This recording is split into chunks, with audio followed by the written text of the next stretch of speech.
Abhinav details కనుక్కోమని ఓ అజ్ఞాత వ్యక్తి తన సెక్రటరీకి ఆర్డర్ వేశాడు. మరోవైపు రీయూనియన్ పార్టీ కోసం హోటల్కి చేరుకున్న అభినవ్ని హరీష్, కామిని ఏడిపిస్తూ ఉంటారు.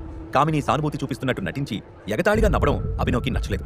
అందుకే ముంచుకొస్తున్న కోపాన్ని కంట్రోల్ చేసుకుంటూ, కామ్ డౌన్ అభినవ్, కూల్గా ఉండు. ఆల్రెడీ నువ్వు రోడ్డు మీద గొడవపడిన వీడియో వైరల్ కావడంతో అనన్య వాళ్ళ అమ్మ ఫుల్గా ఫైర్ అయింది. ఇక్కడ మళ్ళీ గొడవపడి పెంట చేసుకుంటే ఈసారి ఇంట్లోకి అడుగు కూడా పెట్టనివ్వదు.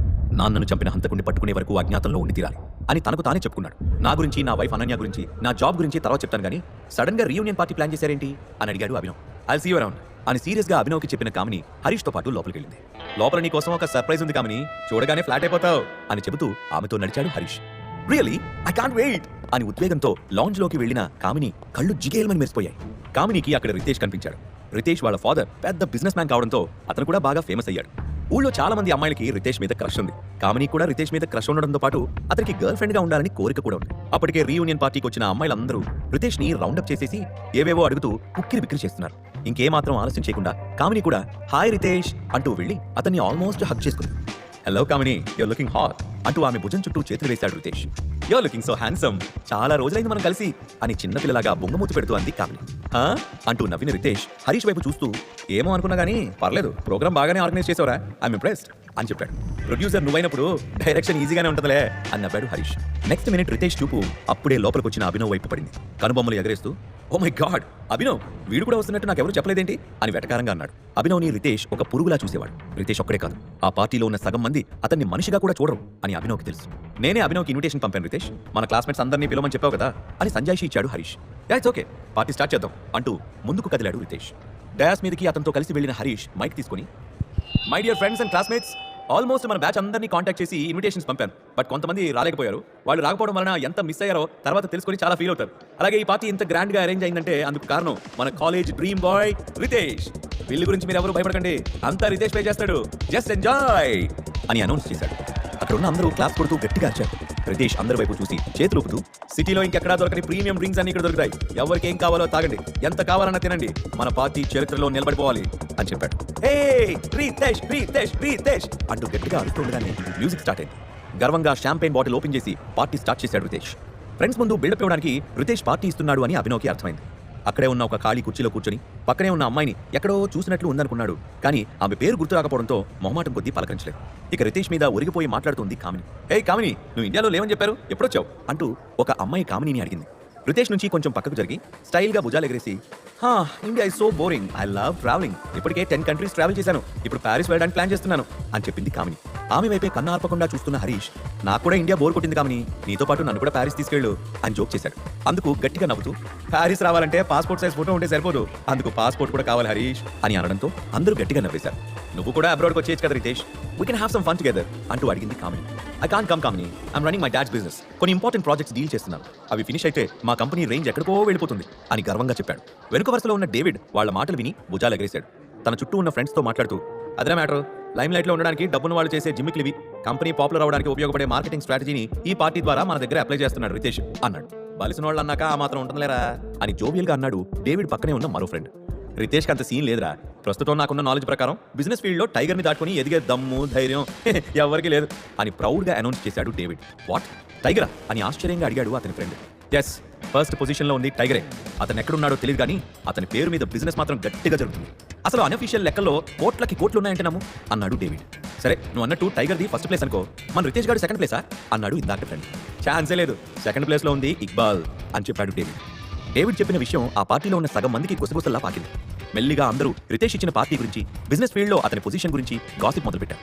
ఈ విషయం తెలుసుకున్న కామిని వెంటనే డేవిడ్ దగ్గరికి వెళ్ళి సీరియస్గా చూస్తూ, నువ్వేం చెప్తున్నావో నా వరకు వచ్చింది కానీ నీ మాటలు రితేష్ వింటే నిన్ను చంపేస్తాడు, పైగా ఇది రితేష్ ఇస్తున్న పార్టీ, ఇక్కడికొచ్చి నువ్వు ఇంకెవరినో నెంబర్ 1 అని ఎలా మాట్లాడతావు అంటూ రెచ్చిపోయింది. అప్పటి వరకు కూడా ఇందాక చూసిన అమ్మాయి పేరు గురించి ఆలోచిస్తూ ఉన్న అభినవ్ కూడా డేవిడ్ దగ్గర జరుగుతున్న డిస్కషన్ విని నేనే టైగర్ అని తెలిస్తే గుండాకి చేస్తారేమో అనుకుంటూ గట్టిగా నవ్వాడు. అతని నవ్వు అక్కడున్న చాలా మందిని డిస్టర్బ్ చేసింది. ఏయ్, ఇక్కడ ఏమైనా కామెడీ షో జరుగుతుందా, ఎందుకు అలా నవ్వుతున్నావు అని కోపంగా అంది ఓ అమ్మాయి. రిలాక్స్, ఏదో జోక్ గుర్తొచ్చి నవ్వేశాను అంటూ కూర్చున్న చోట నుంచి పైకి లేచి 2 చేతుల్ని స్టైల్గా పాకెట్లో పెట్టుకున్న అభినవ్, టీనేజ్ దాటేశాక, కాలేజ్ వదిలేశాక మీలో మెచ్యూరిటీ వచ్చిందని అనుకున్నాను, కానీ సేమ్ టు సేమ్ అలాగే ఉంది మీ యాటిట్యూడ్ అని వాళ్ళని చూసి నవ్వుకుంటూ వెయిటర్ని పిలిచి ఫుడ్ ఆర్డర్ తీసుకోమా అని స్టైల్గా అన్నాడు అభినవ్. అది విని కామిని గబగబా అభినవ్ దగ్గరకు వచ్చి, నువ్వు పార్టీకి అయితే వచ్చావు కానీ ఫుడ్ ఆర్డర్ చేసుకునే పర్మిషన్ నీకు లేదు, ఇక్కడ దొరికే ఫుడ్ చాలా కాస్ట్లీ, పైగా నువ్వు ఇందాక రితేష్ గురించి విని ఎగతాళిగా నవ్వావు అని నాకు బాగా తెలుసు, అందుకే నువ్వు తిన్న ఫుడ్కి రితేష్ బిల్లు పే చేయడానికి గుర్తుపెట్టుకో అని అతనికి వార్నింగ్ ఇచ్చింది. అప్పటి వరకు ఫోన్ మాట్లాడడానికి పక్కకెళ్ళిన రితేష్ వెనక్కొచ్చి హే కామిని ఏమైంది అని అడిగాడు. ఏం లేదు రితేష్, ఈ అభినవ్ ఏం ఆర్డర్ చేసుకున్నా వాటికి బిల్లు కూడా అతనే పే చేసుకోవాలని చెప్తున్నాను అంది కామిని. రితేష్ 4 వేళ్లతో తలరుద్దుకుంటూ గట్టిగా నవ్వాడు. అతను వదిలే కామిని, పూర్ ఫెలో, లైఫ్లో ఇలాంటి హోటల్కి మళ్ళీ వస్తాడో లేదో కూడా తెలియదు అని ఎగతాళిగా అన్నాడు. ఇలాంటి లో క్లాస్ పీపుల్తో ఇదే ప్రాబ్లం రితేష్. ఫ్రీగా దొరుకుతుందని పరిగెత్తుకుంటూ వచ్చేస్తారు. ఎవరి స్థాయి ఏంటో కూడా తెలుసుకోవాలి కదా, విలువలేని వాళ్ళని పిలవడం మనదే తప్పు అని కోపంగా అంది కామిని. అభినవ్ పక్కన కూర్చున్న అమ్మాయికి ఆ మాటలు బాగా గుచ్చుకున్నాయి. టక్కున పైకి లేచి, ఏం మాట్లాడుతున్నావు కామిని? పార్టీకి పిలిచి అందరినీ అవమానిస్తావా? అభిమానం కొద్ది పిలిచారు కదా అని వచ్చాం కానీ ఫ్రీగా తినడానికి మాకు గతలేదనుకున్నావా అని కోపంగా అడిగింది. అది విన్న అభినవ్కి ఆమె పేరు గరిమ అని బుర్రలో వెలిగింది. కాలేజ్లో కూడా అప్పుడప్పుడు అభినవ్ని సపోర్ట్ చేసేది. ఏ గరిమ, గుమ్మడికాయల దొంగ ఎవరంటే నువ్వెందుకు భుజాలు తడుముకుంటున్నావు? నేను అభినవ్ గురించి మాట్లాడుతున్నాను, నీ గురించి కాదు అంటూ ఆమె మీద ఫైర్ అయింది కామిని. నువ్వు ఎవరి గురించి మాట్లాడినా కావాలని అందరినీ ఇన్వాల్వ్ చేస్తూ అంటున్నట్టే ఉంది. రీయూనియన్ పార్టీ అంటే విడిపోయిన వాళ్ళు కలవాలి, కానీ కలుసుకొని కొట్టుకొని విడిపోకూడదు అని సీరియస్గా అంది గరిమ. ఇద్దరు అమ్మాయిలు అలా గొడవ పడడం బాలేదనుకున్న రితేష్, హే గర్ల్స్ రిలాక్స్, గొడవ ఇక్కడితో వదిలేయండి, బిల్లు సంగతి నేను చూసుకుంటాను అని చెప్పాడు. చూడు అభినవ్, అది రితేష్ గొప్పతనం, కనీసం అతనికి థ్యాంక్స్ అని చెప్పు, లేదంటే పార్టీ వదిలేసి బడిపో అని డిమాండ్ చేసింది కామిని. అభినవ్ ఇంకా రియాక్ట్ కాలేదు కానీ వెంటనే గరిమ అందుకొని, ఇక్కడ ఎవరికి సెల్ఫ్ రెస్పెక్ట్ లేదనుకున్నావా? నేను కూడా రితేష్కి థ్యాంక్స్ చెప్పను, సో అభినవ్తో పాటు నేను కూడా వెళ్ళిపోతాను అని కొంచెం గట్టిగానే చెప్పింది. ఈ గొడవ ఇంతటితో ఆగదని, ఎలాగైనా కామిని లాంటి వాళ్ళ నోళ్లు మూయించాలని ఆలోచిస్తున్న అభినవ్కి తన క్రెడిట్ కార్డు కార్లో ఉండిపోయిన సంగతి గుర్తొచ్చింది. ఇట్స్ ఓకే గైస్, నా ఫుడ్కి నన్నే బిల్లు కట్టుకోమని చెప్తుంది కామిని. బట్ ఫర్ చేంజ్ నా ఒక్కరిదే కాదు, అందరి బిల్లు పే చేస్తాను, మీరు ఫుడ్ ఆర్డర్ చేసుకోండి, నేను 1 minute క్రెడిట్ కార్డ్ తీసుకొని వస్తాను అని చెప్పాడు. సడన్ గా నీకేమైంది అభినవ్, ఇప్పుడు నువ్వు కూడా బిల్డప్ ఇవ్వాలని చూస్తున్నావా అని అతన్ని ఆపడానికి ట్రై చేసింది గరిమ. డోంట్ వరీ, నువ్వు కంగారు పడకు అంటూ సున్నితంగా ఆమెను వదిలించుకొని బయటకు వచ్చాడు అభినవ్. వెళ్తూ వెళ్తూ పక్కనే ఉన్న బార్లోకి అడుగుపెట్టి ఒక ఎక్సాటిక్ షాంపెయిన్ రితేష్కి గిఫ్ట్ ఇవ్వాలి, దెబ్బకు వాడి మొహం మాడిపోతుంది అని నవ్వుకున్నాడు. సరిగ్గా అప్పుడే ఆ బార్లో కనిపించిన మరో దృశ్యం అభినవ్కి కోపం తెప్పించింది. 5 అడుగుల దూరంలో ఒక టేబుల్ దగ్గర ఫ్యాషన్ పేరుతో వింతగా డ్రెస్అప్ అయి ఒళ్లంతా వికారంగా టాటూలు వేసుకున్న ఒక యంగ్ ఫెలో కనిపించాడు. అతని పక్కనే ఒక అమ్మాయి కూర్చునుంది. ఆమె అక్కడి నుండి వెళ్ళడానికి ట్రై చేస్తుంది, కానీ అతను ఆమెను కార్నర్ చేస్తూ వెక్కిలిగా నవ్వుతున్నాడు. ఆ సీన్ చూసిన అభినవ్ మొహం కోపంతో ఎర్రగా అయిపోయింది. ఆ బార్లో ఉన్న డిమ్ లైటింగ్ లో ఆ అమ్మాయి మొహం సరిగ్గా కనిపించట్లేదు. ఎలాగైనా అతనికి బుద్ధి చెప్పాలనుకుని ఒక అడుగు ముందుకు వేసిన అభినవ్ షాక్ అయ్యాడు. ఎందుకంటే ఆ అమ్మాయి ఎవరో కాదు, అతని భార్య అనన్య. ఇంకో సెకండ్ కూడా ఆలస్యం చేయకుండా వెంటనే వెళ్లి అతని కాలర్ పట్టుకుని ఆ అమ్మాయిని వదలరా అని గట్టిగా అరిచాడు. అతని అరుపు వినగానే పక్క టేబుల్ దగ్గర కూర్చొని ఇందాకటి నుంచి అనన్యాన్ని చూస్తున్న 4 రౌడీ వెధవలు అభినవ్కి అడ్డంగా నిలబడి, నీకేంట్రా నొప్పి, వెళ్ళి నీ పని నువ్వు చూసుకో అన్నారు. అమాయకుల మీద ఆడాళ్ళ మీద మీ టాలెంట్ చూపిస్తారేంట్రా? మీకు బుద్ధి చెప్పే సరైన మగాడు ఇంతవరకు దొరకలేదు కదా, నీకేంట్రా నొప్పి అని అడిగావు కదా, నొప్పి అంటే ఏంటో ఇవాళ మీకు చూపిస్తాను అంటూ ఒకటి మొహం మీద ఫాట్మని కొట్టాడు అభినవ్. వాడు వెళ్లి టేబుల్ మీద పడ్డాడు. వెంటనే రెండో వాడికి ఓ పగిలేలా ఈడ్చు కొట్టాడు అభినవ్. ఆ తర్వాత అనన్యను హెరాస్ చేస్తున్న వ్యక్తి మిగిలిన రౌడీలతో అభినవ్ని చీకటి గదిలోకి తీసుకెళ్లమని సైగ చేశాడు. దాంతో అందరూ ఒక్కసారిగా అభినవ్ మీద విరుచుకుపడి అతన్ని ఒక చీకటి గది వైపు తోసుకొని వెళ్లారు. ఎలాగో చీకటి గదిలో గొడవ కాబట్టి ఈసారి ఎవరూ వీడియో తీసే ఛాన్స్ లేదని అభినవ్ కూడా హ్యాపీగానే ఫీల్ అయ్యాడు. ఎప్పట్లాగే పెద్దగా టైం వేస్ట్ చేయకుండా 3 నిమిషాల్లో అందరి కాళ్ళు చేతులు ఎరగొట్టేశాడు. ఆ తర్వాత అక్కడే ఉన్న ఒక చిన్న టేబుల్ని లాగి వాళ్ళ ముందు కూర్చొని, రేయ్ నాకు అసలే షార్ట్ టెంపర్, సరిగ్గా ఆన్సర్ ఇవ్వకపోతే ఇదే గదిలో మిమ్మల్ని పాతిస్తాను. నా భార్యతో వెధవ వేషాలు వేస్తున్న ఆ రాస్కెల్ ఎవడు అని అడిగాడు అభినవ్. దాంతో వాళ్ళ కాళ్ళలో వణుకు మొదలైంది. ఏంటి బ్రో, ఆమె నీ వైఫా అని అడిగారు. ఏ నమ్మకం లేదా? ప్రీ వెడ్డింగ్ షూట్ వీడియో చూపించినా ముందు వాడెవడో చెప్పండిరా అని బెదిరించాడు అభినవ్. అతని పేరు డాన్, మాఫియా లీడర్. మీ వైఫ్ను చూసి మా బాసు టెంప్ట్ అయ్యాడు అని చెప్పాడు ఒక రౌడీ. ఈ మాఫియా పెద్ద సముద్రంలాగా ఉంది, ప్రతి ఒక్కరూ మాఫియా లీడర్ అని చెప్పుకుంటున్నాడు. నేను ఛార్జ్ తీసుకున్నాక గ్యాంగ్స్ అన్నింటినీ సక్రమంగా ఉంచాలి అనుకుంటూ, ఇంతకీ మీరు ఎవరి కోసం పనిచేస్తున్నారు, టైగర్ కోసమా లేక ఇక్బాల్ కోసమా అని అడిగాడు అభినవ్. టైగర్ కోసం పనిచేస్తున్నాం బ్రో అన్నారు వాళ్ళు. ఆడవాళ్ళని ఏడిపించమని, పబ్లిక్లో హెరాస్ చేయమని మీ టైగర్ నేర్పుతున్నాడా? అతని టీంలో ఉంటూ వెధవ వేషాలు వేయడానికి సిగ్గులేదా అంటూ ఒకటి కాలర్ పట్టుకున్నాడు అభినవ్. టైగర్ లేడు కదా బ్రో, అతని టీం చెల్లాచెదురైపోయింది. కొంతమంది సొంత ముఠాలు ఏర్పాటు చేసుకున్నారు, ఒకరితో ఒకరికి సంబంధం లేకుండా ఉన్నారు. టైగర్ పేరు వినపడకుండా తుడిచిపెట్టడానికి ఇక్బాల్ ట్రై చేస్తున్నాడు. టైగర్ ప్లేస్ లో ఉన్న మనోజ్ని లేపేయడం మీద ఇక్బాల్ ఫోకస్ చేస్తున్నాడు. మేమంతా ఓల్డ్ మెంబర్స్, ఒక్కసారి ఊడుగం చేస్తే చచ్చే వరకు పార్టీ మార్చాం, అందుకే ఇంకా టైగర్ గ్యాంగ్ అని చెప్పుకుంటున్నాం అని బాధగా చెప్పాడు వాళ్ళలో ఒకడు. లీడర్ సరిగ్గా లేకపోతే మెంబర్స్ లో యూనిటీ ఎక్కువ రోజులు కొనసాగదని అభినవ్కి అర్థమైంది. సరే మీరందరూ నేరుగా హాస్పిటల్కి వెళ్ళి అడ్మిట్ అవ్వండి, బిల్లు అక్రమ్ ఆఫీస్కి పంపితే నేను క్లియర్ చేస్తాను అన్నాడు అభినవ్. మీకు అక్రమ్ సార్ తెలుసా అని ఆశ్చర్యంగా అడిగారు వాళ్ళు. తెలుసు, నేను కూడా మన టీం కోర్ మెంబర్ని అని చెప్పాడు అభినవ్. వాళ్ళు అతని వైపు షాకింగ్ గా చూస్తూ నమస్తే అని చెప్పి వెళ్ళిపోయారు. అభినవ్ మనసులో ఒక రకమైన వైబ్రేషన్ మొదలైంది. నాన్న చావుకు రివెంజ్ తీర్చుకోవడమే కాదు, దారి తప్పిన వీళ్ళందరినీ మళ్లీ ట్రాక్ లో పెట్టాల్సిన బాధ్యత కూడా నాదే అనుకున్నాడు. చీకటి గదిలో నుంచి బయటకు వచ్చిన అభినవ్కి అనన్య కనిపించలేదు. చుట్టూ వెతికాడు, కానీ ఆమె ఎక్కడా కనిపించకపోవడంతో అతని గుండె భయంతో దడదడమని కొట్టుకుంటోంది. అనన్య ఎక్కడికి వెళ్ళింది? ఆమె కిడ్నాప్ కి గురైందా? పార్టీ బిల్ ని పే చేయకుండానే అభినవ్ వెళ్ళిపోతాడా? టైగర్ కోసం వెతుకుతున్న వ్యక్తి ఎవరు తెలియాలంటే బార్లో అనన్య మిస్ అవడంతో అభినవ్లో టెన్షన్ మొదలైంది. ఆమెను హెరాస్ చేసిన డాన్ అనే ఒక వ్యక్తి ఒక టేబుల్ దగ్గర కూర్చొని కనబడగానే అభినవ్ కంట్రోల్ తప్పిపోయాడు. అప్పటికే అతన్ని ఎవరో గట్టిగా కొట్టినట్లు మొహం వాచిపోయి కనబడుతోంది. విసురుగా వెళ్లి అతని మెడ మీద చేయి వేసి టేబుల్ మీద గట్టిగా ఒత్తేస్తూ, ఇందాక నువ్వు ఏడ్పించిన అమ్మాయి ఎక్కడా అని అడిగాడు. నన్ను వదిలేనా, ఆమెను చరణ్ తీసుకెళ్లాడు అని భయపడుతూ చెప్పాడు డాన్. చరణ్ పేరు వినగానే అభినవ్ షాక్ అయ్యాడు. షర్మిల నోటి వెంట చరణ్ అనే పేరు ఈ మధ్య ఎక్కువగా వినబడుతోంది. చరణ్కి ఇచ్చి అనన్య పెళ్లి చేయాలని ఆమె ఆలోచన. అనన్యను చరణ్ ఫాలో చేస్తున్నాడా అనుకుంటూ అతన్ని మరింత బలంగా టేబుల్కి అదిమి మెడ మీద చర్మాన్ని మెలిపెడుతూ వాళ్ళెక్కడికి వెళ్ళారు అని అడిగాడు అభినవ్. అమ్మో అబ్బో వదిలే అన్నా అని ఏడుస్తూ వాళ్ళు ఎక్కడికి వెళ్ళారో నాకెలా తెలుస్తుంది, ఆమెను పట్టుకున్నందుకు నా మొహం పగిలేలా కొట్టాడు చరణ్, ఆమె మామూలుగానే అతనితో వెళ్ళిపోయింది అని చెప్పాడు డాన్. ఇంకోసారి లేడీస్తో మిస్బిహేవ్ చేస్తూ కనబడితే నిన్ను నిప్పుల్లో నిలువుగా కాల్చేస్తా అని వార్నింగ్ ఇచ్చి అతని మెడ మీద బలంగా కొట్టి అక్కడి నుండి వెళ్ళిపోయాడు అభినవ్. వేగంగా బయటకొచ్చి పార్కింగ్లో వెతికిన అభినవ్కి అనన్య కారు ఎక్కడా కనపడలేదు. చరణ్తో కలిసి అనన్య వెళ్ళిందా లేక ఒంటరిగా ఇంటికి వెళ్ళిపోయిందా? ఆమె సేఫ్గా ఉన్నట్లేనా? అసలు చరణ్ క్యారెక్టర్ ఏంటి? షర్మిలకు అతని మీద ఇంత ఇంట్రెస్ట్ ఏంటి అనుకుంటూ తన కారు దగ్గరికి వెళ్ళి డోర్ ఓపెన్ చేశాడు. లోపలికి వంగి క్రెడిట్ కార్డు తీస్తూ ఉండగా, ఏంటి పారిపోవడానికి ప్లాన్ చేస్తున్నావా? నీ డొక్కు కారు పారిపోయేంత మైలేజ్ పికప్ ఇస్తుందా అని వెనక నుంచి లేడీ వాయిస్ వెటకారంగా వినబడటంతో కార్డుని పాకెట్లో పెట్టుకుంటూ వెనక్కి తిరిగి చూశాడు అభినవ్. ఎప్పుడు బయటకు వచ్చిందో కానీ అతని వెనకాలే నిలబడి అతని వైపు చాలా సీరియస్ గా చూస్తూ కళ్ళు ఎగరేస్తోంది కామిని. నన్ను ఫాలో చేస్తున్నావా వై అంటూ భుజాలు ఎగరేశాడు అభినవ్. నువ్వు తప్పించుకొని పారిపోతావేమో, మేమంతా బోర్డు అంత ఎంటర్టైన్మెంట్ మిస్ అయిపోతామని వెతుకుతూ వచ్చాడు. నువ్వు బిల్లు పే చేయలేవని నాకు తెలుసు, ఏదో బిల్డప్లు మానేసి రితేష్కి థ్యాంక్స్ చెప్పు అని వెటకారంగా అంది కామిని. నీ కోరిక తీరదలే కానీ లోపలికి వెళ్దాం పద అంటూ పార్టీ ప్లేస్కి వెళ్ళాడు అభినవ్. అప్పటికే అందరూ ఫుడ్ ఆర్డర్ చేసేశారు. సర్వింగ్ స్టార్ట్ అయిపోయింది. అందరూ ఫుల్ ఎక్సైటెడ్ గా ఉన్నారు. వాళ్ళ ఫేస్ ఎక్స్ప్రెషన్ చూసిన అభినవ్కి నవ్వొచ్చింది. అభినవ్ని చూడగానే చేతిలో ట్రే పట్టుకుని వచ్చిన హోటల్ స్టాఫ్ ఒక ఆమె బిల్లు 5 lakhs అయింది సార్ అని చెప్పింది. What 5 lakhs? నేను అస్సలు ఊహించలేదు అంటూ షాక్ అయ్యాడు అభినవ్. తను బయటకు వెళ్ళి వచ్చిన 5 నిమిషాల్లో 5 లక్షల విలువ కలిగే ఫుడ్ ఆర్డర్ చేయడం అభినవ్కి కొంచెం వింతగా ఉంది. నిజంగానే అలాంటి పెద్ద హోటళ్లలో ఫుడ్ కాస్ట్ ఎక్కువగానే ఉంటుంది అని అర్థం చేసుకున్నాడు. కానీ మరోవైపు తనని ఇబ్బంది పెట్టడానికి రితేష్ గేమ్ ఆడుతున్నాడా అని కూడా ఆలోచించాడు. ఏ కట్లేవా? క్రెడిట్ కార్డులో 5,000 ఉన్నాయా? అనవసరంగా కమిట్ అయ్యానని ఫీల్ అవుతున్నావా? పాపం లైఫ్ లో మర్చిపోలేని ఎక్స్పీరియన్స్ కదా, ఆల్రెడీ జీరోవి, ఇప్పుడు అంతకంటే వరస్ట్ అని ప్రూవ్ చేసుకున్నావు అభినవ్. నాకు చాలా చిరాకు ఉంది అని వెటకారంగా అంటూ రితేష్ వైపు చూసి సైగ చేసింది కామిని. అతను స్టైల్ గా వచ్చి, ఏమైంది అభినవ్, నీ క్రెడిట్ కార్డులో అసలు మనీ లేదా అంటూ వెటకారంగా అన్నాడు. నువ్వు ఊహించినంత తక్కువగా మాత్రం లేదు రితేష్ అంటూ తన పాకెట్ నుంచి బ్లాక్ కార్డు తీసి ట్రేలో పెడుతూ, మినిమం 10 lakhs బిల్ అవుతుంది అనుకున్నాను. నా ఫ్రెండ్స్ నా మీద జాలిపడి తక్కువగా తింటున్నారనుకుంటా, వాళ్ళకి మీ హోటల్ సిగ్నేచర్ డిష్లు సర్వ్ చేయండి అని వెయిటర్తో చెప్పాడు అభినవ్. కార్డు చేత్తో తీసుకున్న హోటల్ స్టాఫ్ అభినవ్ వైపు అడ్మైరింగ్ గా చూస్తూ ష్యూర్ సార్ అంది. కానీ కామినీకి base Adirindi. Black కార్డా? Oh my God అంటూ ఫ్రీజ్ అయిపోయింది. రితేష్కి పాదాల కింద నేల కదిలినట్టు అనిపించింది. నువ్వు అనాదో కదా, ఈ కార్డు నీకెక్కడిది, దొంగతనం చేసావా అని సీరియస్గా అడిగాడు. సిటీలోని టాప్ మోస్ట్ బిజినెస్ మ్యాన్ సెలబ్రిటీల కోసం బ్యాంక్ ఇష్యూ చేసే స్పెషల్ బ్లాక్ కార్డ్ అభినవ్ దగ్గర ఉండటం అతనికి డైజెస్ట్ అవ్వలేదు. ఏ ఊరు సార్ మీది? నేను కార్డు దొంగతనం చేస్తే దాని మీద నా పేరేలా ఉంటుంది అని నొసలు ఎగరేశాడు అభినవ్. దాంతో రితేష్కి మైండ్ బ్లాంక్ అయింది. కార్డు మీద అభినవ్ కట్టమనేని అని పేరు చూసి ఆశ్చర్యపోయారు వాళ్ళు. సడన్ గా నీకు ఈ కార్డు వచ్చిందంటే దీని వెనక ఏదైనా సీక్రెట్ ఉందా అని భయంగా అడిగాడు రితేష్. అవునరా, చాలా పెద్ద ఫ్లాష్ బ్యాక్ ఉంది. తెలుగు కమర్షియల్ మూవీలో హీరోకు ఉన్నంత ఉంది. అదేంటో తెలిస్తే నువ్వు గుండాకి చేస్తావు. అందుకే ఆలోచించడం మానేసి వెళ్ళి కూల్గా 2 పెగ్గులు రెడ్ వైన్ తాగి ఫ్రీ ఫుడ్ తినేసి ఇంటికి వెళ్ళి పడుకో. మైండ్ ఫ్రెష్ అయ్యాక మరో కొత్త ప్లాన్ చేయి అంటూ రితేష్ భుజం తట్టి సీరియస్ గా అక్కడి నుంచి బయటకు వచ్చాడు అభినవ్. అభినవ్ ఆలోచనలన్నీ అనన్య చుట్టూనే తిరుగుతున్నాయి.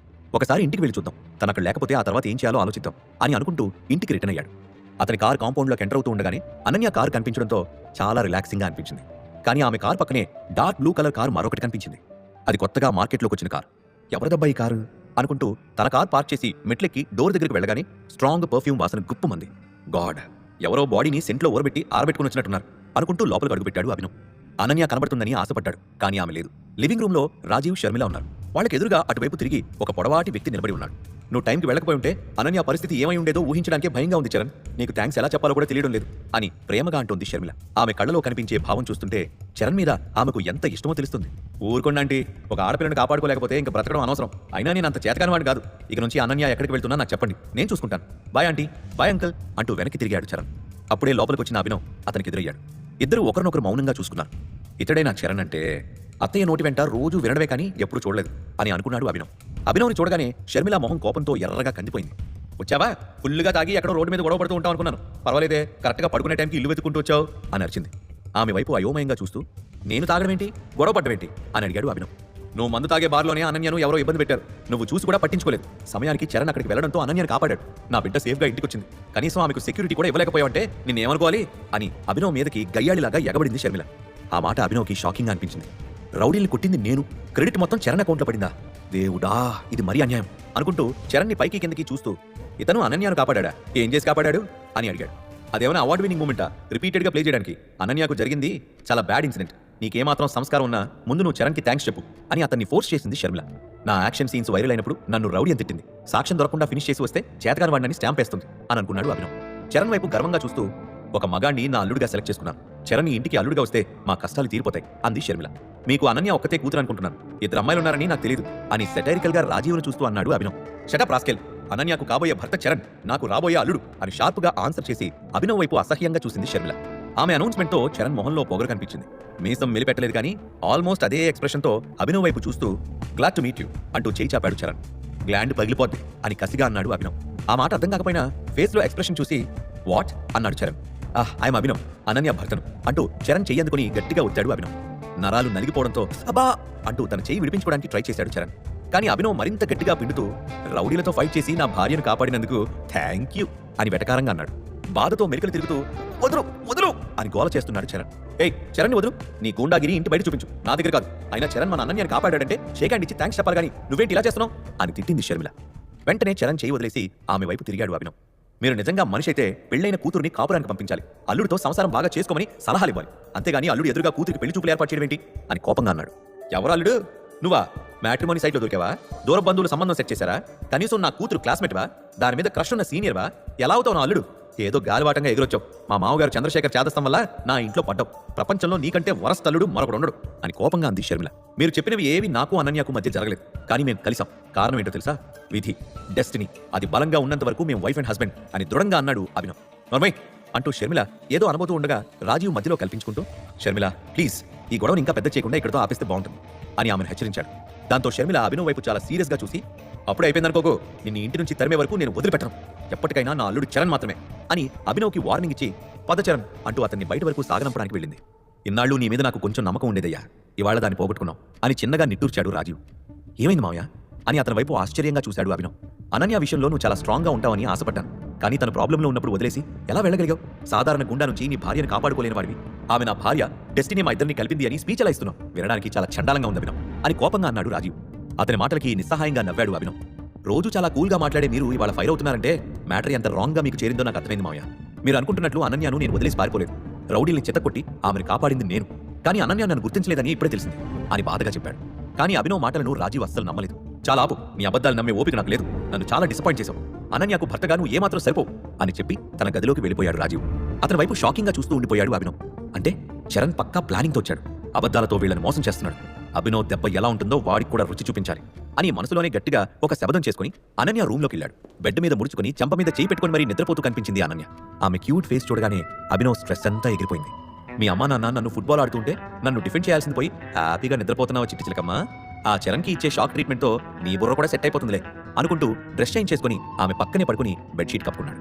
ఫస్ట్ టైం ఆ రోజు అనన్య పక్కనే నిద్రలేచిన సీన్ అభినవ్కి గుర్తొచ్చింది. ఏయ్ ఎవడా నువ్వు, నా బెడ్ మీద ఉన్నావేంటి అంటూ అనన్య గోల చేసిన సీన్ ఇంకా మైండ్లో ఫ్రెష్ గానే తిరుగుతోంది. అభినవ్ చిరునవ్వు నవ్వుతూ అనన్య వైపుకి తిరిగి పడుకున్నాడు. కానీ అతనికి ఏదో తేడాగా అనిపించింది. ఇప్పుడు ఏం జరుగుతుంది? అభినవ్కి ఏ విషయంలో డౌట్ స్టార్ట్ అయింది? అనన్య అభినవ్ క్లోజ్ అయ్యే అవకాశం ఉందా? చరణ్కి అభినవ్ ఎలా లెసన్ చెప్తాడు? పక్కనే పడుకున్న అభినవ్ మొదటిసారి హోటల్లో జరిగిన సీన్ తలుచుకుని నవ్వుకుని you're my lucky charm Ananya, మా నాన్న నా కోసం వదిలి వెళ్ళిన దారిని మళ్ళీ నా ముందుకు తెచ్చావు. ఇక టైగర్ పంజా విసిరే టైం వచ్చింది, ఒక్కొక్కడికి లెక్క తెలుస్తా అనుకుంటూ అనన్య వైపు తిరిగి ఆమె మీద చేయి వేద్దాం అనుకున్నాడు. కానీ ఆ చీకట్లో 2 సీరియల్ బల్బులు ఎర్రగా వెలుగుతున్నట్టు అతనికి కనిపించింది. ఏంటబ్బా, దుప్పట్లో కరెంటు తీగలు దాచుకుందా అనుకుంటూ కళ్ళు పెద్దవి చేసి చూశాడు అభినవ్. అవి లైట్లు కాదు, కోపంతో ఉరిమి చూస్తున్న అనన్య ఎర్రటి కళ్ళు అని అతనికి అర్థమయ్యే లోపే గట్టిగా అరిచి 2 కాళ్లతో అభినవ్ని జాడించి తన్నింది అనన్య. బెడ్ పక్కనే ఉన్న ల్యాంప్ టేబుల్కి తగిలి దాబ్మని కింద పడ్డాడు అభినవ్. ఎంత ధైర్యం ఉంటే నా బెడ్ మీద పడుకుంటావు? అసలు నా గదిలోకి రావడానికి నీకు ఎవరు పర్మిషన్ ఇచ్చాడు అని అరుస్తూ లేచి కూర్చుంది అనన్య. మనకి అఫీషియల్ గా పెళ్ళైంది అనన్య, ఇప్పుడు ఒకే గదిలో పడుకోవచ్చు అని గంభీరంగా నటిస్తూ అన్నాడు అభినవ్. మా తాతయ్య ఒక వర్స్ట్ మూమెంట్ లో తీసుకున్న వర్స్ట్ డెసిషన్ వల్ల ఈ ఇంట్లోకి వచ్చావు, కానీ నా లైఫ్ లోకి ఎప్పుడు రాలేవు. నువ్వంటే నాకు అసహ్యం, నీ మొహం చూడడం కూడా నాకు ఇష్టం లేదు అని వార్నింగ్ ఇచ్చింది అనన్య. నాలాంటి మంచివాడిని దూరం పెట్టి అబద్ధాలు చెప్పి మోసం చేసే చరణ్ని గుడ్డిగా నమ్ముతున్నావు అని చిరాగ్గా అన్నాడు అభినవ్. నీకంటే 1000 రెట్లు బెటర్ పర్సన్ అతను అంటూ బెడ్ మీద నుంచి లేచి వాష్రూమ్ డోర్ తీసింది అనన్య. నువ్వు అమాయకురాలని అర్థమైంది, కానీ మరీ ఇంత పిచ్చిదాను అనుకోలేదు అని జాలిగా అన్నాడు అభినవ్. నీ సోద అభి బయటకు పో, నేను వాష్రూమ్ నుంచి వచ్చేసరికి రూమ్ ఖాళీగా ఉండాలి. ఇంకోసారి మళ్ళీ నా రూమ్లోకి వచ్చినా, నా బెడ్ మీద పడుకున్నా, నన్ను టచ్ చేయడానికి ప్రయత్నించినా మర్యాదగా ఉండదు అని వార్నింగ్ ఇచ్చింది అనన్య. అభినవ్ ఆమె వైపు ఉక్రోషంతో చూస్తూ ఏకే ప్రైవేట్ లిమిటెడ్ నుంచి కాంట్రాక్ట్ వచ్చింది కదా అని అడిగాడు. ఆ మాట వింటూనే అనన్య షాక్ అయిపోయింది. వెనక్కి తిరిగి అభినవ్ వైపు ఆశ్చర్యంగా చూస్తూ నీకెలా తెలుసు అని అడిగింది. అభినవ్ ప్రౌడ్గా తలెగరేస్తూ నాకు తెలియకపోవడం ఏంటి, ఆ కాంట్రాక్ట్ నీకొచ్చేలా చేసింది నేనే కదా అని చెప్పాడు. చిక్, అసలు నీ అబద్ధాలకు అంతలేదా? మా నాన్న ఫ్రెండ్ ఒకరు హెల్ప్ చేయడం వల్ల అక్రమ్ సార్ కంపెనీతో బిజినెస్ డీల్ చేయగలిగాను అని కోపంగా అంది. అరే నా మాట నమ్మవా? ఆ హెల్ప్ చేసింది నేనే అనన్య అంటూ ఆమెను కన్విన్స్ చేయడానికి ట్రై చేశాడు అభినవ్. నమ్మేవాళ్ళుంటే ఆ కంపెనీ నాది అని కూడా చెప్తావు. నీ మాటలు ఈ జన్మలో నేను నమ్మను అంటూ వాష్రూమ్లోకి వెళ్లి డోర్ క్లోజ్ చేసింది అనన్య. దాంతో చేసేదేం లేక ఇక రెగ్యులర్గా పడుకుంటున్న రూమ్కి వెళ్ళిపోయాడు అభినవ్. నెక్స్ట్ డే అతను నిద్రలేచి టైం చూసుకుని, అయ్యో ఈ రోజు కూడా లేట్గా లేచానా, అత్తగారు గుడ్లగుబలా మిర్రి చూడకముందే బయటపడాలి అనుకుంటూ చకచకా రెడీ అయ్యి బయటకొచ్చాడు. అప్పటికే ఫ్రెష్ అప్ అయ్యి బ్రేక్ఫాస్ట్ చేస్తుంది అనన్య. ఆమె మొహం చూసి మొత్తం టెన్షన్స్ మర్చిపోవచ్చు, కానీ ఆమె మాత్రం ఏదో తెలియని బరువు మోస్తున్నట్టు దిగులుగా కనబడింది. దానికి కారణం ఆమె ఎదురు కుర్చీలో కూర్చుని షర్మిల ఇచ్చిన కాఫీ తాగుతున్న చంద్రశేఖర్ అని అభినవ్కి అర్థమైంది. గుడ్ మార్నింగ్ అంటూ నవ్వుతూ వెళ్లి అనన్య పక్కనే ఉన్న కుర్చీలో కూర్చున్నాడు అభినవ్. అతన్ని ఎవ్వరూ విష్ చేయలేదు, అసలు అతన్ని పట్టించుకోలేదు. షర్మిల మాత్రం అసహ్యంగా చూసి మొహం తిప్పుకుంది. నీ బిజినెస్ ప్రపోజల్ని అక్రమ్ యాక్సెప్ట్ చేసి కాంట్రాక్ట్ సైన్ చేశాడని విన్నాను, నిజమేనా అనన్య అని అడిగాడు చంద్రశేఖర్. అవును తాతయ్య, ఒక ఎస్టాబ్లిష్డ్ కంపెనీ కొత్త వారితో డీలింగ్ చేసేటప్పుడు జనరల్గా పెట్టే conditions, tight rules and regulations ఏవీ నాకు లేవు, నేను ఫుల్ ఫ్రీడమ్తో వర్క్ చేసుకోవచ్చు అని కొంచెం హుషారుగా అంది అనన్య. ఆమె మాటలకి అభినవ్ మనసులోనే నవ్వుకున్నాడు. వెరీ గుడ్ అనన్య, నువ్వు ట్రాక్ తప్పావని కోపం నాది. అది నేను తొందరగా మర్చిపోయి నిన్ను మెచ్చుకునే స్థాయికి ఎదుగుతావని నమ్ముతున్నాను. తప్పులు చేసే ఛాన్స్ రోజుకి 100 సార్లు వస్తుంది, సరిదిద్దుకునే అవకాశం దొరకడమే చాలా కష్టమని గుర్తుపెట్టుకో అని గంభీరంగా అన్నాడు చంద్రశేఖర్. అనన్య అతని కళ్ళలోకి చూస్తూ, నిన్నెప్పటికీ డిసప్పాయింట్ చేయను తాతయ్య, నా సక్సెస్ నీకు ఆన్సర్ ఇస్తుంది అని కాన్ఫిడెంట్గా చెప్పింది. కూతురు తల నిమురుతూ నా బంగారు తల్లి అని మురిసిపోయింది షర్మిల. అనన్యకు ఇప్పుడు మరింత ప్రెషర్ పెరిగింది అని అభినవ్కి మాత్రమే అర్థమైంది. ఆల్ ది బెస్ట్ అనన్య, కూల్గా పనిచేయి అని ఆమెకు సలహా ఇచ్చాడు అభినవ్. ఆమె కూల్గానే ఉంటుంది హీరో, తమరి సంగతి ఏంటి, ఏదైనా జాబ్ సంపాదించావా, మే ఆవారాహు అంటూ రోడ్ల మీద తిరుగుతున్నావా అంటూ అభినవ్ని సూటిగా చూస్తూ అడిగాడు చంద్రశేఖర్. అతని ఫోకస్ తన మీద పడడంతో అభినవ్ అలర్ట్ అయ్యాడు. అక్రమ్ సార్ ఆఫీస్లోనే జాబ్ జాయిన్ అయ్యాను అని గర్వంగా అన్నాడు. అవునా, ఏ పొజిషన్ అని డౌట్గా అడిగాడు చంద్రశేఖర్. ఆఫీస్ అసిస్టెంట్ అని చెప్పాడు అభినవ్. అది విని షర్మిల గట్టిగా నవ్వింది. ఆఫీస్ అసిస్టెంట్ అని స్టైల్గా చెప్తున్నావు ఏంటి, నువ్వు చేసేది ప్యూన్ జాబే కదా, పైకి గవర్నర్ లెవెల్లో బిల్డప్ ఎందుకు, నీకంటే రోడ్ సైడ్ బజ్జీలు బండి వాడు బెటర్, అతనికి ఉండే రెస్పెక్ట్ కూడా నీకు అక్కడ ఉండదు అని ఎగతాళిగా అంది. అభినవ్కి బ్లడ్ బాయిల్ అయింది, కానీ కంట్రోల్ చేసుకున్నాడు. షర్మిల, ఇది డైనింగ్ టేబుల్, ఇక్కడ ఎక్కువగా మాట్లాడకూడదు, వదిలే అంటూ చంద్రశేఖర్ హెచ్చరించాడు. కానీ ఆమె నోరు కంట్రోల్ అవ్వలేదు. చరణ్కి ఇతనికి పోలుకుంది అసలు. లక్షల్లో సంపాదిస్తూ హై ప్రొఫైల్ మెయింటైన్ చేసే చరణ్ని వదిలేసి 10,000, 15,000 సంపాదించుకునే ఇతన్ని మీరు సెలెక్ట్ చేయడం నాకు వింతగా ఉంది అంటూ గొడవడం మొదలుపెట్టింది. చంద్రశేఖర్ కూడా సైలెంట్ అయిపోయి అభినవ్ వైపు సీరియస్గా చూశాడు. మీ సెలక్షన్ సూపర్ అని అందరి నోట అనిపిస్తాను, కానీ కొంచెం టైం కావాలి అని మనసులో అనుకుంటూ టేబుల్ దగ్గర నుండి లేచి బయటకు వెళ్ళిపోయాడు అభినవ్. అతను బ్రేక్ఫాస్ట్ కూడా చేయకుండా బయటకు వెళ్ళిపోయాడని ఎవ్వరూ పట్టించుకోలేదు. అజ్ఞాతంలో ఉన్న అర్జునుడికి తాము ఆశ్రయం ఇచ్చినట్టు వాళ్ళకి ఇంకా తెలియదు. డైరెక్ట్గా ఆఫీస్కి రీచ్ అయిన అభినవ్ అప్పటికే అతని కోసం అక్రమ్ సెట్ చేసిన క్యాబిన్లోకి వెళ్ళిపోయాడు. ఆ రోజు చేయాల్సిన పనులు, కాంటాక్ట్ చేయాల్సిన కస్టమర్స్ డీటెయిల్స్ చెక్ చేస్తూ ఉండగా ఒక ఫైల్ చేత్తో పట్టుకుని చాలా కోపంగా డోర్ తోసుకుని లోపలికి వచ్చిన జెన్నీ చాలా సీరియస్గా అభినవ్ వైపు చూస్తూ వాట్ ఈస్ దిస్ అని అర్జునట్టు అడిగింది. ఏమైంది, ఎందుకలా అరుస్తున్నావు అని ఆశ్చర్యంతో అడిగాడు అభినవ్. అరవకుండా నేను అప్రిషియేట్ చేయాలా, నిన్న నువ్వు డీల్ చేసిన కస్టమర్ మన కంపెనీకి ఇచ్చిన రేటింగ్ ఎంతో తెలుసా, జస్ట్ 2 స్టార్స్. నువ్వు ఆమెతో ఎంత చండాలంగా మాట్లాడావో ఇప్పుడు అర్థమైంది అంటూ చేతిలోని ఫైల్ని విస్తురుగా అభినవ్ టేబుల్ మీదకి విసిరింది. ఆ ఫైల్ ఓపెన్ చేసి డీటెయిల్స్ చెక్ చేసిన అభినవ్కి కోపం నడినెత్తికెక్కింది. ఏంటి జోక్ చేస్తున్నావా, నేను నిన్న మాట్లాడిన నలుగురిలో ఒక్క అమ్మాయి కూడా లేదు, క్రాస్ చెక్ చేసుకోవాలని మినిమం నాలెడ్జ్ కూడా లేకుండా నన్ను బ్లేమ్ చేస్తున్నావా అంటూ వాయిస్ పెంచి మరీ అడిగాడు. తప్పు చేసి నైస్గా కవర్ చేసుకోవడం నీకు అలవాటని నాకు తెలుసు, నీకు ఏ బాధ్యత అప్పగించినా నీ పైత్యం యాడ్ చేసి ఆరోగెంట్గా బిహేవ్ చేస్తున్నావు. అందుకే ఒక్క రోజులోనే మేనేజర్ పోస్ట్ పీకేసి నిన్ను అసిస్టెంట్ పోస్ట్కి విసిరేశారు సీఈఓ సార్, అయినా నువ్వు మారలేదు అని కోపంగా అంది జెన్నీ. మర్యాదగా మాట్లాడు జెన్నీ, నాకు ఆల్రెడీ పెచ్చ ఇరిటేషన్గా ఉంది అని సాధ్యమైనంత సాఫ్ట్గా చెప్పాడు. నేను ఒక సీనియర్ ఎంప్లాయీని గుర్తుపెట్టుకో అభినవ్, నీ గురించి అక్రమ్ సార్కి కంప్లైంట్ చేస్తాను, నీ జాబ్ 3 నిమిషాల్లో పీకేస్తాను, మళ్ళీ రోడ్డు మీద పడిపోతాం అని బెదిరించింది జెన్నీ. అభినవ్ ఓపిక నశించింది. ఫైల్ క్లోజ్ చేసి జెన్నీ చేతికిస్తూ నీకిష్టం వచ్చినట్టు కంప్లైంట్ చేసుకో, నాకు నష్టం ఏం లేదు, ఎవరి ఉద్యోగం పోతుందో తర్వాత మాట్లాడుకుందాం, ముందు నా క్యాబిన్ నుంచి బయటకు నడు అంటూ డోర్ వైపు వేలు చూపించాడు. చెప్తా నీ సంగతి అని పళ్ళు కొరుకుతూ బయటకు వెళ్ళిపోయింది జెన్నీ. ఛా, పొద్దున్నే 3 చెరగొట్టింది అని తిట్టుకుంటూ కస్టమర్ కాల్స్ అటెండ్ అవ్వడం మొదలుపెట్టాడు అభినవ్. రోజంతా పొలైట్గా మాట్లాడుతూ వాళ్ళ డౌట్స్ క్లియర్ చేయడం కొంచెం టఫ్ జాబ్. అది అభినవ్కి ఏమాత్రం నచ్చలేదు. కానీ ఈ జాబ్ వల్ల అతనికి కొంత ప్రైవసీ దొరుకుతుందనే ఉద్దేశంతో అక్రమ్ ఈ ఉద్యోగం ఇచ్చాడు. లంచ్ టైం వరకు వర్క్ చేసి బాగా ఆకలవగానే క్యాంటీన్కి వెళ్ళాడు. భోజనం చేయడానికి టేబుల్ దగ్గర కూర్చుంటూ ఉండగా తన ఫోన్ని క్యాబిన్లో మర్చిపోయి వచ్చినట్టు గుర్తొచ్చింది. ఫాస్ట్గా తినేసి వస్తూ ఉండగా మేనేజర్ రూమ్ డోర్ ఓపెన్ అయింది. అతని క్లాస్మేట్ కామిని మేనేజర్ రూమ్ నుంచి బయటకు రావడం చూసిన అభినవ్ షాక్ అయ్యాడు. అభినవ్ని అక్కడ చూడగానే కామిని కూడా ఉలిక్కిపడింది. కానీ తల తిప్పుకొని అతన్ని అస్సలు చూడనట్టే గబగబా బయటికి వెళ్ళిపోయింది. అభినవ్ కూడా ఆమెను పట్టించుకోలేదు. నిన్న ఇచ్చిన షాక్ ట్రీట్మెంట్ బాగా పనిచేసినట్టుంది, నా వైపు చూడడానికి కూడా భయపడుతుంది, పాపం రితేష్ పరిస్థితి ఎలా ఉందో అని నవ్వుకుంటూ క్యాబిన్లోకి వెళ్ళాడు. అతను డోర్ ఓపెన్ చేయగానే లోపల అక్రమ్ ఉన్నాడు. అతని ఎదురుగా తలదించుకుని ఉన్న జెన్నీ కనిపించింది. నీకు అసలు బుద్ధుందా లేదా, సీనియర్ ఎంప్లాయీ అని నీకు చాలా రెస్పెక్ట్ ఇస్తాను, కానీ జూనియర్స్ని కలుపుకొని పోవాలని కూడా నీకు తెలియకపోతే ఎలా అని అక్రమ్ తిడుతున్నాడు. సారీ సార్ అని గొణుకుతోంది జెన్నీ. తనకు అక్రమ్తో క్లోజ్నెస్ ఉన్న సంగతి బయటపడకుండా ఉండటానికి హలో సార్, గుడ్ ఆఫ్టర్నూన్, ఏదైనా ప్రాబ్లమా అంటూ లోపలికి వచ్చాడు Abhinav. Hello tiger, sorry Abhinav, come అంటూ పలకరించిన అక్రమ్. నిన్ను జాబ్ నుంచి తీసేస్తానని జెన్నీ బెదిరించడం చిన్న విషయం కాదు అభినవ్, చాలా పెద్ద విషయం, అందుకే ఆమెను ఫైర్ చేస్తున్నాను అని చెప్పాడు అక్రమ్. తల ఉంచుకుని ఉన్న జెన్నీ కళ్ళ నుంచి కన్నీళ్లు ధారగా కారుతున్నాయి. ఐఎమ్ వెరీ సారీ సార్, ఈ జాబ్ నాకు చాలా ఇంపార్టెంట్ సార్, ఫైనాన్షియల్ ప్రాబ్లమ్స్ ఉన్నాయి సార్ అంటూ అక్రమ్ని బతిమాలడం మొదలుపెట్టింది. ఆమె యాటిట్యూడ్ ఒక్కసారిగా మారిపోవడం చూసిన అభినవ్కి నవ్వొచ్చింది. నీకు ముందే చెప్పాను కదా జెన్నీ, నాతో పెట్టుకోకని అని సరదాగా అన్నాడు. కానీ ఆమె నిజానికి చాలా హార్డ్ వర్క్ చేసే ఎంప్లాయ్. అందుకే అక్రమ్ వైపు చూసి వదిలే అన్నట్టు సైగ చేశాడు. ఓకే అన్నట్టు తల ఊపిన అక్రమ్, నువ్వు ఇంతలా బతిమాలుతున్నావు కాబట్టి ఇంకో ఛాన్స్ ఇవ్వాలని డిసైడ్ అయ్యాను జెన్నీ. అభినవ్ మీద అరిచిన, అతనితో ఆర్గ్యూ చేసిన ఈసారి ఎక్కడా ఉద్యోగం రాకుండా చేస్తాను. నాకెంత రెస్పెక్ట్ ఇస్తావో అభినవ్కి కూడా అంత ఇవ్వాలి అని ఆమెకు వార్నింగ్ ఇచ్చాడు. Sure sir, thank you sir అంటూ సంతోషంగా తలూపింది జెన్నీ. ముందా కళ్ళు తుడుచుకో, ఇక్కడ జరిగింది బయట ఎవరికైనా తెలిస్తే మామూలుగా ఉండదు. నీ బాయ్ ఫ్రెండ్కి చెప్పి సానుభూతి పొందాలనుకుంటే మాత్రం ఇప్పుడే రిజైన్ చేసుకో అని బెదిరించాడు అక్రమ్. నా ప్రాణం పోయినా నేను ఎవరికి చెప్పను సార్, నన్ను నమ్మండి సార్ అని ప్రామిస్ చేసింది జెన్నీ. ఇంక నువ్వు వెళ్ళొచ్చు అని అక్రమ్ అనగానే థ్యాంక్ యూ సార్ అని చెప్పి అభినవ్ వైపు కృతజ్ఞతగా చూసి బయటకు వెళ్ళిపోయింది. జెన్నీ వెళ్ళిపోగానే నీకు సంగతి చెప్పాలి టైగర్, ఈ రోజే వేలంపాట జరుగుతుంది, హర్యానా కూడా వస్తుందని చెప్పాను కదా అని హుషారుగా అన్నాడు అక్రమ్. హర్యానా పేరు వినగానే అభినవ్ ఒళ్ళు జలధరించింది. అప్పటికే బాలరాజు ఆమె గురించి చాలా ఎక్కువ చెప్పాడు. ఆమెను చూడాలని అభినవ్కి తాకాగా ఉంది. అయితే ఇద్దరం కలిసి వేలంపాటకి వెళ్దాం అని ఆశగా అన్నాడు. నో టైగర్, మనం ఇద్దరం కలిసి వెళ్ళకూడదు, నేను వేరుగా వస్తాను, లేకపోతే ఇతనెవరు అనే అనుమానం జనానికి వస్తుంది. అన్నిటికంటే ముందు ఇక్బాల్ ఫోకస్ నీ మీద పడుతుంది అని హెచ్చరించాడు అక్రమ్. అది ఇంకా మంచిది కదా, నా శత్రువుని తొందరగా కలిసే అవకాశం వస్తుంది అని కుర్చీలో వెనక్కి వాలి రిలాక్స్డ్గా అన్నాడు అభినవ్. నో టైగర్, ముందు నువ్వు హర్యానా మీద ఫోకస్ చేయి, అది ఇక్బాల్ కంటే డేంజరస్, స్వీట్గా కనిపించే విషం అని సలహా ఇచ్చాడు అక్రమ్. అతని మాటలతో అభినవ్ ఇంట్రెస్ట్ ఇంకా పెరిగిపోయింది. నీకోసం మన రెస్టారెంట్లో ఒక మనిషి వెయిట్ చేస్తున్నాడు, అతను నిన్ను వేలంపాటకి తీసుకెళ్తాడు. ఈ వీఐపీ కార్డ్ నీ దగ్గర ఉంచుకో, అక్కడ ఎవరైనా క్వశ్చన్ చేస్తే ఇది చూపించు అంటూ కార్డ్ని అభినవ్ చేతికిచ్చాడు అక్రమ్. ఆ కార్డు కింద భాగంలో చిన్న పులి బొమ్మ ప్రింట్ చేసి ఉండటం చూసి అభినవ్ ఎక్సైటింగ్గా ఫీల్ అయ్యాడు. అతని మొహంలో ఉత్సాహాన్ని గమనించి నువ్వే రియల్ టైగర్ అని జనానికి తెలిస్తే నిన్ను దేవుళ్లా కొలుస్తారు, నెత్తి మీద పెట్టుకుంటారు తెలుసా అని అక్రమ్ ఆనందంగా చెప్పాడు. ఆ కార్డ్ని తీసుకుని పాకెట్లో పెట్టుకున్న అభినవ్ కళ్ళలో ఒక మెరుపు కనిపించింది. హర్యానా మీద అభినవ్కి అంత ఇంట్రెస్ట్ ఎందుకు? ఇక్బాల్ని అభినవ్ ఎప్పుడు కలుస్తాడు? రానా జాడ గురించి అభినవ్కి ఎప్పుడు తెలుస్తుంది?